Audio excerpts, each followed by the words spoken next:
The Spaces of Opportunity is a bigger undertaking. It's 18 acres. The Garden of Tomorrow is 1.5 acres.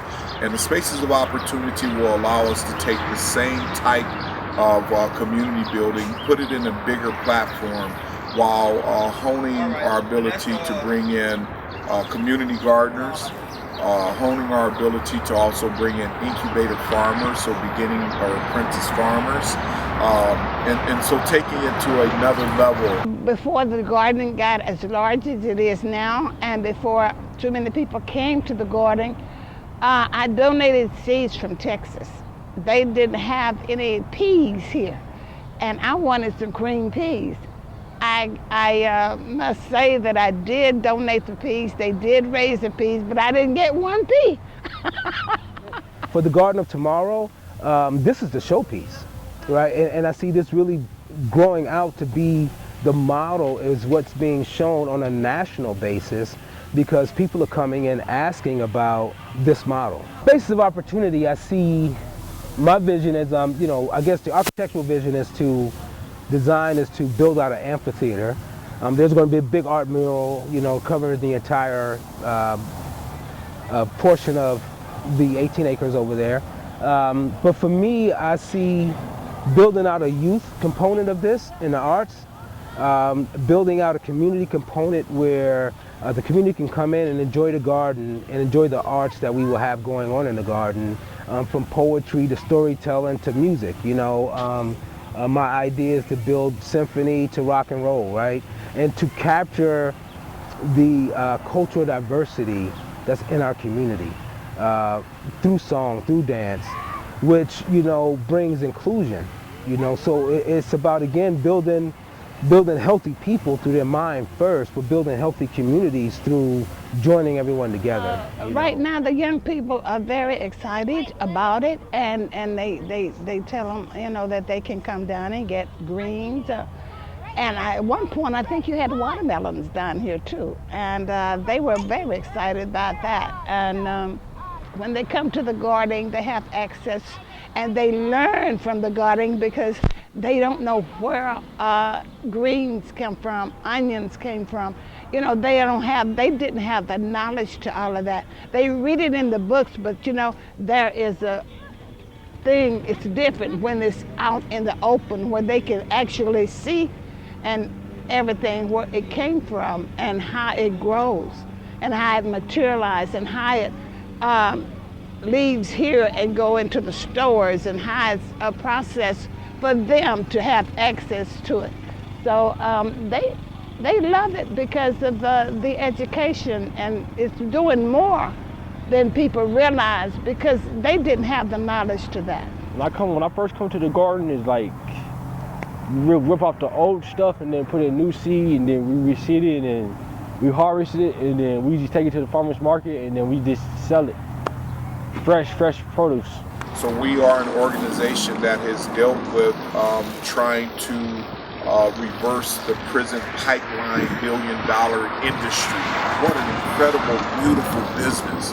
Wow, I never knew that if I had enough money, the best business to go in my community would be arresting my community. I left the financial industry. I was in mortgages, quality analyst, so I left 80 plus a year after my son was killed. My son worked with Darren and TigerMountain. So I figured with my artwork, the areas I was in wasn't really an impactful areas. I needed to come exactly to where the need was at, and this is where the need is at. We're very fortunate, and we deal with some tough circumstance. We've had heartbreak, but we've had incredible successes. Someone said, man, when you compare the 80 to 85% of the folks who do super well, that's considered a very successful concept, a very successful project.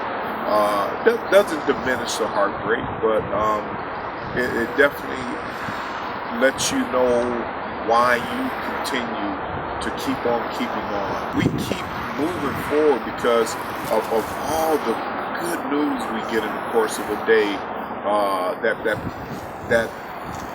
that really trumps the horrible circumstance of why we do the work. There's some horrible circumstances around why we do the work. So all the good news makes it worthwhile and gives you the ability, along with all the great support that we've had, gives you more backbone to pursue and proceed. Man, when we first came here, I was like, man, stuff is gonna change around here. Because of me. I was like, man, we're gonna make stuff grow, we're gonna make stuff pop, we're gonna make stuff better, we're gonna make stuff positive more. We're gonna bring that negative energy around. That negative energy, that's all it do is lead you to nothing. But positive energy, that's what people like. And like I said, the stuff we do out here, people don't just do this every day. Darren asked me to come over to build the arts and culture parts of Tiger That's why I initially came. And now I'm wearing like 16 different hats, which I gladly do to help, push the mission forward, to help grow Tiger Mountain to where the vision is, in the meantime, to help heal my community, to help change mindsets when it comes to healthy living, which I am a firm believer that changing your diet changes your mind as far as making choices, right? So when you're starting to choose good vegetables and good things to put in your body, I think you start to make better choices in life. So with that, I felt it was a great partnership to come in and work with Tiger Mountain. We've just been, once again, just super fortunate to have people knock on our door and say, we love the work that you're doing and we want to support that work. It was 2009 and we had started putting our gardens together in 2007. And that group came to the table and said, hey, there's this little group in South Phoenix and they're building community gardens and attempting to have impact in their community by building community via this community garden. And at the time, John Ford, who's still currently at Vitalyst Healthcare, said, hey, you know what, I want you to see what we do over at our organization. Can't make you any promises, but there are some technical assistance opportunities. Those guys have so much of an impact that I literally won my first 4 grant writes. So here's a guy who'd never written a grant before, who entered a grant writing class, and by my third, it was a 6-course grant writing, 2 hours per session.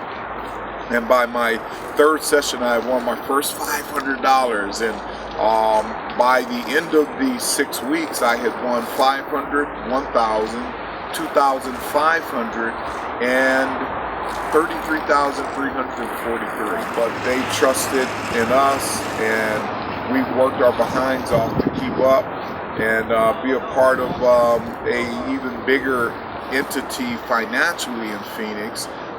With incredible influence. It's like having that big brother that's kind of saying, hey man, I need you to grow up, so therefore I'm putting these hurdles in front of you because you need to learn this, right? And it's like that big brother that you're like, oh man, come on man, you can just pick me up and push me over the hurdles. But they're not, no, man, this is crucial in business. You just know that that's the hard work part of this, but you also feel good because you have the backing of a TAP AZ and a Vitalyst that's strong. You know they're strong, and you know they're doing their part. So how dare I not do my part?